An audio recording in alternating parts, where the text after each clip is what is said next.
Nkulisizaayo ggwe mukwano gwange eyeekumira ku UG Updates.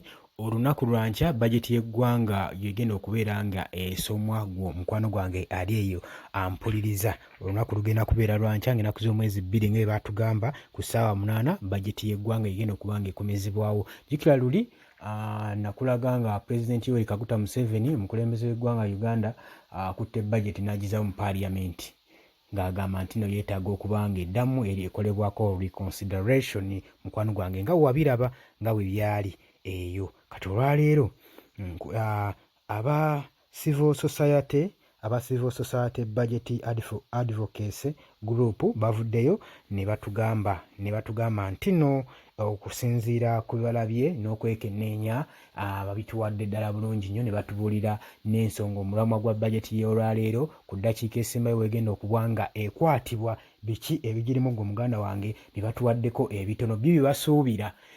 Muganda wange nkutegeeza bye bino ebimu ku byengenda okuleetera bingenda okuba nga nkubuulirako ebyama nga tebannabisumulula nze ngenda kuba mbikubbirako wano ku UG Updates TV gwe mukwano gwange ali eyo yeekumira ku UG Updates TV. Nkulamusizaako nnyo kutegeeza okola kyamaanyi okwekumira ku mayingo gano aga UG Updates TV, okola kyamaanyi nnyo mukwano gwange. Nkutegeeza tuwerabira ku subscribinga, tugeza n'okola ensobi eyo muganda wange kubanga channel eno ojja kuba ate ogisudde mu masaŋŋanzira gwe mukwano gwange kubanga tusubscribinze tusharinze kutegeeza nti no gwe kaweka ayambako channel okubanga egenda mu maaso kuba ne information content gwe baleetera mu mulaba tuleetera okuba nga tuli updated ffenna muganda wange, tubeere nga tuli illiterate mu bifa mu ggwanga lyaffe Uganda. Si kibi nnyo okubanga omanyako ebigenda mu maaso mu ggwanga lyo kubanga abantu bakyalina budde bwa kusoma mpola z'amawulire oteekako obuteesawo kasimuko n'omanya ebigenda mu maaso mu ggwanga kuba abantu bakyalina budde. Osobola n'oteekamu just earphone zo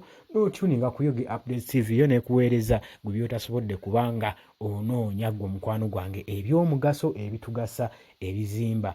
Baganda bange mbalamusizaako nnyo, mbategeeza nti nno tusimbudde kati gwe mukwano gwange ali eyo ampuliriza. Ekitongole kya Civil Society Budget Advocacy Group kikino ekirina obuyinza mu bajeti y'eggwanga Uganda kivuddeyo ne kyasanguza ne kibukkulira ne kigamba nti nno eno bajeti ya last minute egenda okukwatibwa mu last minute egenda kubanga efevalinga bammemba ba Parliament olw'okuba nti nno olw'ebigendererwa byabwe bateeka mu funds byokka begenda okuba nga eyamba we bate bavuddeyo ne bagamba ab'ekitongole kino muganda wange ekya Civil Society Budget Advocacy Group tulina ekigamba nti nno ababaka ba Parliament bokka bokka bye bagenda okuba nga baganyulwa mu budget kubanga mwe muli ebigendererwa byabwe bye bateeka mu funds, mwe muli obukodyo bwabwe ne babuyita budget games bwe bateekamu okuba nga bafandinga funds zaabwe ezo ze bateeka mu constituency zaabwe. We bate bavuddeyo ne bagamba si bigambo byange mukwanda wange gwampuliriza, nkutegeeza weebityo webiri okusinziira ku kitongole ky'amawulire ekya KFM. Ekitongole kya kfm.com Uganda kivuddeyo ne kituwa information efaananako weetyo gwe muganda wange ampuliriza nti bajeti eno bagitunuulidde nga begenda kubeegasa bammemba ba Parliament be bagyeyisiza ne bayisaamu ebyabwe ebibagasa ebigenda okuba nga bibagasa mu fundalization zaabwe okufandinga funds zaabwe gwe muganda wange ampuliriza eyeekumira ku UG Updates. Kino kijjo olwa Pulezidenti Yoweri Kaguta Museveni we yasalawo okwata nga addira bino ebigendererwa bya bills n'abanga azisindika mu Parliament emabegakaawo n'agamba nti nno bajeti eno ebeere ng'eddamu okureconsideringibwa bagikoleko reconsideration. N'agamba nti nno demands ez'obukadde 705 biliyoni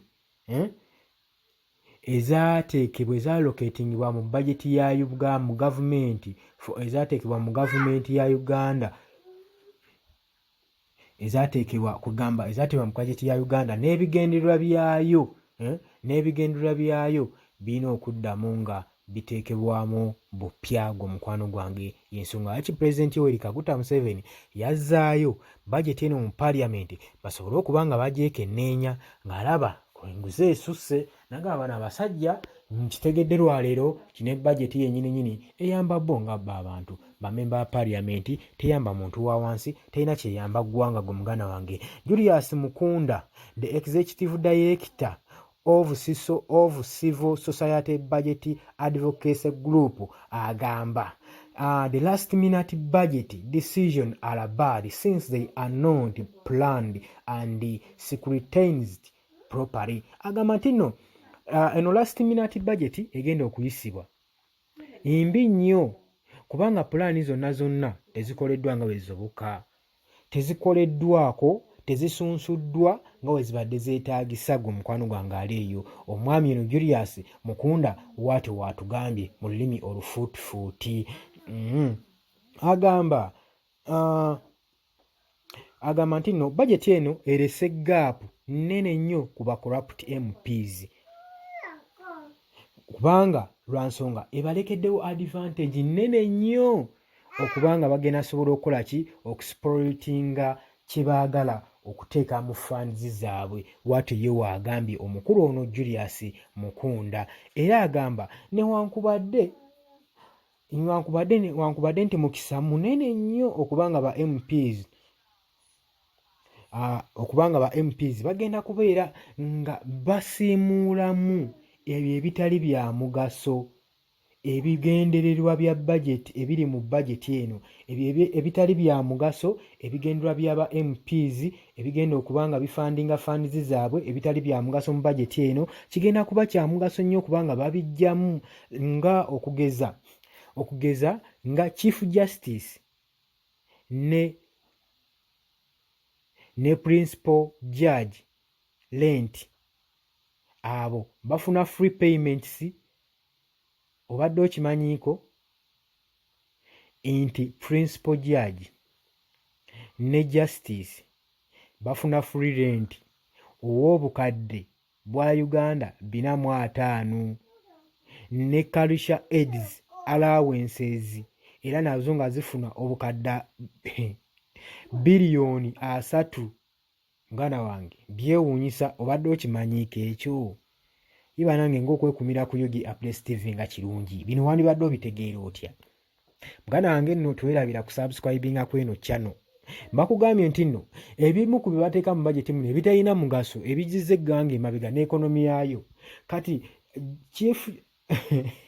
Chief Justice ne Principal Judge bafubeera batya nga eggwanga lye libasasulira lenti, nga lenti ono wa bukadde 450 saako ne culture aids allowances ezizza mu biliyoni 3. Gwe mukwano gwange ali eyo, gwe obeera eyo nga weebuuza ensonga lwaki oli mwavu, sente zo ziteekebwe eno gye zisibwa. Abasajja eno gye bazikyangira ne baziteeka mu funds ezitalina makulu, ate ne bamala ne bagenda ne baweta amakoona ne bazigirayo eyo mu funds zino gye bazitaddemu. Olaba nga bagize nti nno kino ekitongole bakiwadde ssente bwe ziti ngola ate kijaamu ssente ezo. Manya abasajja bamala ne beetooloola ne baddayo eri wabbalibbali aga magyeeko ezammwe nti twaggyeko ezaffe akange mwakataddewa ti akabaasa ako gundi yakalina tuwakalabye.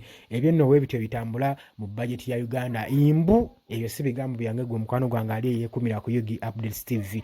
Muganda wange ekintu nno weekito bakitambuza n'olaba ekonomi ya Uganda ekkirira eserengeta buserenge si buli lukya ekkirira, tetumanyi wa gyeraga. Ebimu ku bigikiriza emabega zimu ku budget ze bayisa ezitalina makulu bateeka mu budget nga tebirina makulu, nate n'ekyo ekitono kye bandibadde bakola kye bateekamu nakyo tebakituukiriza. Kati nga buli mwaka bayisa ssente mpitirivu nkuyanja mu kitongole y'enguudo mu Kampala, ndowooza oziraba engeri gye zirimu. Oba okitegeera baddira ne bagenda ne bakola obuguudo bw'omu byalo obutalina nnyo kye bugenda kubanga butwala ssente nnyingi. Ezo enguudo nno ze batuleetera budget ne batuleetera ensaasanya accountability nti ssente z'enguudo zagenze mu zino zagenze mu kiri, kubanga mu kukola amakubo mu Kampala mulimu n'okuliyirira. Gwe muganda wange ali eyampuliriza obadde tokimanyi kye baba bagaleka ne bagenda ng'omu byalo ne baleka eno ng'ebinnya tuyita mu binnya ng'eri bo bali mu kweyagala, ng'eno bali mu kumeketa nkoko basiba ku chips chicken na nkoko, ng'eno ffe tuli ku buugi. Gwe muganda wange ali eyo ampuliriza eyeekumira ku Yugi Updates TV.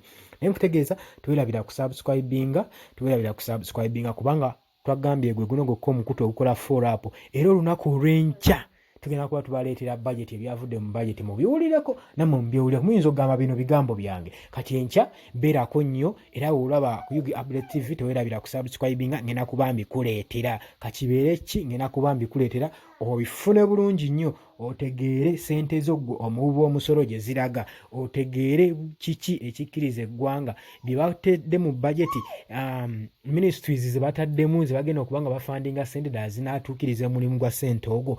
Omuganda wange byonna ogenda kuba obitegeera olunaku olw'enkya. Nkwagala nnyo, tova ku mayengo ga Yugi Updates. Baganda bange mbaagala nnyo abali South Africa, Bulaaya, Canada, Qatar, Saudi Arabia, mwena mbaagala nnyo. Nammwe abajja ne mukomentinga mbaagala nnyo. Mwabasharinga nammwe mukola kyamaanyi ddala, ate mwabasubscribinga mwe mukoze kyansusso nnyo baganda bange.